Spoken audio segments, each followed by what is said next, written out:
عبداللہ حمید گل chairman جوانان Pakistan نے ہمیں join کیا ہے. بہت شکریہ عبداللہ صاحب وقت دینے کے لیے. بھارت کی جانب سے جو اقدام اٹھایا گیا ہے سندھ طاس معاہدے کو معطل کرنے کا، اس کے ساتھ ساتھ بارڈر بھی بند کرنے کا کہا گیا ہے، پاکستانی شہریوں کو بھارت چھوڑنے کا کہا گیا ہے، اور جو سفارتی تعلقات ہیں ان کو محدود کرنے کا بھارت کی جانب سے کہا گیا ہے. کس طرح سے دیکھتے ہیں اس اقدام کو، اور کیا اس اقدام سے خطے میں مزید کشیدگی پیدا نہیں ہوگی؟ بسم اللہ الرحمن الرحیم. یہ تو ایک کیلکولیٹڈ موو ہے جی. دیکھیں، بھارت نے یہ پہلے سے طے شدہ تھا سارا معاملات. یہ کوئی ایسے بھولے نہیں ہیں، یہ بڑا بنیا سیانہ ہے. اس نے یہ پہلے سوچ کے کیا تھا، لیکن ان کو عجلت میں اس لیے یہ سارے اقدامات کرنے پڑ رہے ہیں کیونکہ ان کو یہ نظر آ گیا کہ ان کا جو پہلگام کا جو ڈرامہ تھا اس کا ڈراپ سین آ گیا ہے. لوگ اب بھارت کے اندر یہ سوال پوچھ رہے ہیں کہ وہ لاشیں کہاں چلی گئیں. اور اگر آپ وہاں سیاحوں کی لاشیں نہیں دکھا سکتے تو کم از کم جو دہشت گرد آپ نے بقول آپ کے مارے ہیں ان کی تو تصویریں دکھا دو. اب مسئلہ یہاں یہ ہے کہ لوگ یہ بھی سوال پوچھ رہے ہیں کہ 2 فوجی بیس وہاں موجود تھے جس جگہ یہ وقوعہ پیش آیا پہلگام کے اندر، اور دونوں فوجی بیسز کے اندر 2 دن قبل تمام فیملیز کو جو ہے وہاں سے بھجوا دیا گیا محفوظ مقامات پہ. اور اسی طریقے سے جو ننوان بیس ہے اور اسی طریقے سے ایک اور اتر پتہ نہیں کیا اس کا نام ہے وہ بیس موجود ہے. 8 پولیس چوکیاں وہاں موجود تھیں. یہ ریڈ زون تھا، ہائی الرٹ ایریا تھا. اس کے اندر یہ واقعہ کیسے پیش آیا؟ پھر ایک کتاب ہے جو کہ 1995 میں تحریر کی گئی جس کے اندر باقاعدہ یہ بتایا گیا کہ رو نے کس طریقے سے ایک عسکری پسند گروپ العرفان بنایا، اور اس کے اندر جو ہے یہ کتاب ہے دا میڈو، اور میڈو کے اندر یہ غیر ملکیوں نے لکھی ہوئی 2 اس کے اندر کلارک اور ایک ایلڈریان جو ہے وہ شخص جس نے یہ کتاب لکھی، اس نے یہ کہا کہ رو کا یہ باقاعدہ پلان تھا اور اس نے پہلگام میں ہی 6 سیاحوں کو جو ہے وہ غیر ملکی سیاحوں کو اغوا کیا اور اس کے بعد ان کے سر قلم کر دیے تاکہ دنیا میں ہمدردیاں بڑھا سکے اور اپنی جو گرتی ہوئی ساکھ ہے بھارت کی اس کو جو ہے وہ سہارا دے سکے. آج بھی بھارت کو یہی مسئلہ ہے کہ ان کی ٹوٹی پھوٹی حکومت ہے، بیساکھیوں پہ کھڑی ہے، کولیشن پارٹنرز کے بغیر وہ 2 دن نہیں چل سکتے. کشمیر کے اندر الیکشن جو نام نہاد کرائے اس کے اندر بھی ان کو منہ کی کھانی پڑ گئی اور بی جے پی کو شکست فاش ہوئی. اب یہ جو معاہدے کی بات کر رہے ہیں یہ عالمی معاہدے ہیں. اس میں دنیا میں اگر اس طرح سے لوگ معاہدے توڑتے ہوتے، پہلی بات ہے کہ یک طرفہ کوئی بھی نہیں توڑ سکتا، اور معاہدہ جو ہے وہ سندھ طاس معاہدہ جو ہے وہ اس طرح سے کام نہیں کیا جا سکتا. اب ہم نے نیشنل سیکیورٹی میٹنگ تو جو ہے وہ کال کی ہے، لیکن ساتھ ہی ساتھ پاکستان کے جو ایئر ڈیفنس اور جو ہمارے ملٹری اور نیول اٹیچی کو جو ہے وہ انہوں نے ملک بدر کیا، یعنی کہ ناپسندیدہ شخصیت قرار دے کے ان کو ملک چھوڑنے کا حکم دیا. ہمارا دفتر خارجہ کو میرے خیال میں اب مضبوط سٹانس لینا چاہیے ہے. ابھی تک دفتر خارجہ کا اس بات پہ جواب نہ آنا، یہ میرے خیال میں جو ہے اس کے اوپر مجھے تشویش ہے، اور ہمیں اس کے اوپر مضبوط اور جامع حکمت عملی کے ساتھ جواب دینا چاہیے ہے. آج ہمارے دفتر خارجہ کو تمام پاکستان میں جتنے بھی غیر ملکی سفیر ہیں ان کو بلا کے بھارت کے پروپیگنڈے کو بے نقاب کرنا چاہیے تھا، تمام باتوں کو سامنے رکھنا چاہیے تھا، لیکن آج تک ایسا نہیں ہوا. یہ میرے خیال میں ہم نے اس کے اوپر ہمیں فوری طور پر ایک مضبوط اور جامع حکمت عملی اختیار کرنی پڑے گی. لیکن ساتھ ہی ساتھ یہ ہے ہمیں یہ بھی بتانا پڑے گا کہ سن 2000 میں جب 20 مارچ کو بل کلنٹن جو ہے وہ بھارت یاترا کے اوپر آئے تو اس سے پہلے جو ہے چت سنگھ پورا گاؤں کے اندر اننت ناگ کے اندر 36 سکھوں کو جو ہے وہ قتل کیا گیا، جس کے اوپر بل کلنٹن اپنی کتاب مائی لائف کے اندر لکھتے ہیں کہ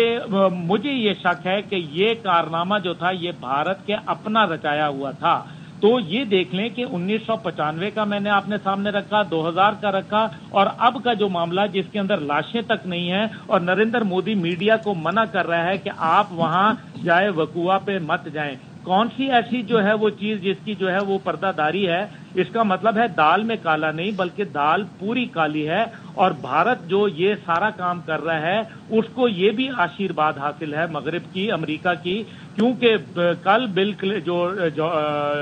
डोनाल्ड ट्रंप साहब हैं उन्होंने कह दिया कि जी हम तो भारत के साथ खड़े हैं। भाई बिना तहकीक आप भारत के साथ खड़े हैं, आपको ज्वाइंट इन्वेस्टिगेशन करवानी चाहिए थी, आपको आजाद इसके ऊपर बिल्कुल एक इन्वेस्टिगेशन करानी चाहिए थी। अब्दुल्ला साहब ये बताइएगा कि कौमी सलामती कमेटी का इजलास कल तलब कर लिया गया है, क्या समझते हैं पाकिस्तान की जानिब से कैसा पैगाम देना चाहिए भारत को कि तमाम तर कार्रवाइयां जो हैं ये कहीं न कहीं रुक सकें?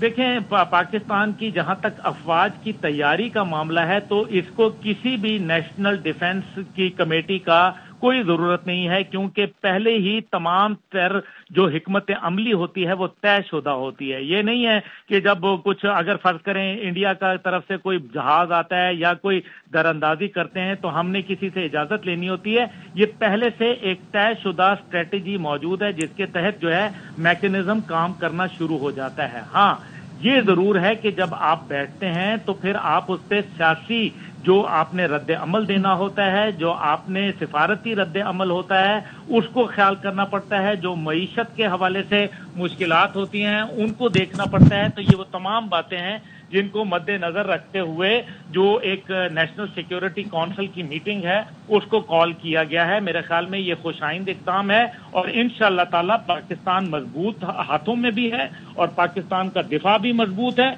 और ये भारत जो है ये किसी खाम ख्याली में न रहे, क्योंकि इस बार इनको हमने सिर्फ चाय नहीं पिलानी बल्कि इस बार पूरा खाना खिला के इनको जो है वो रुखसत करना है, जिससे इनको अंदाजा हो जाएगा कि पाकिस्तान को जो है कमजोर समझने वाले बिल्कुल अब्दुल्ला साहब, हमने तो सिफारती सतह पर दुनिया भर में कोशिशें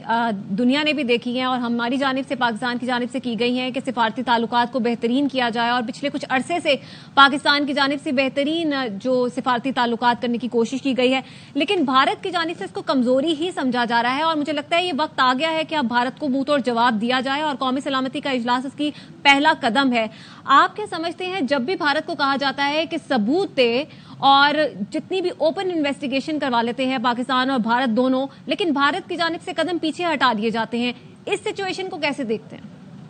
देखिए, भारत झूठ के ऊपर चलता है। भारत जो है वो समझता है कि पूरी दुनिया की आंखों में वो धूल झोंक देगा, ऐसा नहीं होता। दुनिया को मालूम है, पाकिस्तान को मालूम है और फिर सबसे बढ़कर ये कि पाकिस्तान एक न्यूक्लियर रियासत है जिससे वो भारत के हम पल्ला है और पाकिस्तान की वैसे भी जो टेक्नोलॉजी है वो भारत की न्यूक्लियर टेक्नोलॉजी से 100 गुना बेहतर है और पाकिस्तान जो है मिनिएचर न्यूक्लियर टेक्नोलॉजी के ऊपर मलका रखता है। जब से भारत की कोल्ड स्टार डॉक्ट्रिन जो है उसको हमारे नसर मिसाइल ने जो है वो जीरो करके रख दिया, तब से भारत का जो है वो ये बहुत मुश्किल हो गया मामला। अब उन्होंने इस फॉल्स फ्लैग ऑपरेशन जो अभी उन्होंने पहलगाम में रचाया है उससे पहले अगर आप देख लें कि वहां क्या हुआ, तो उन्होंने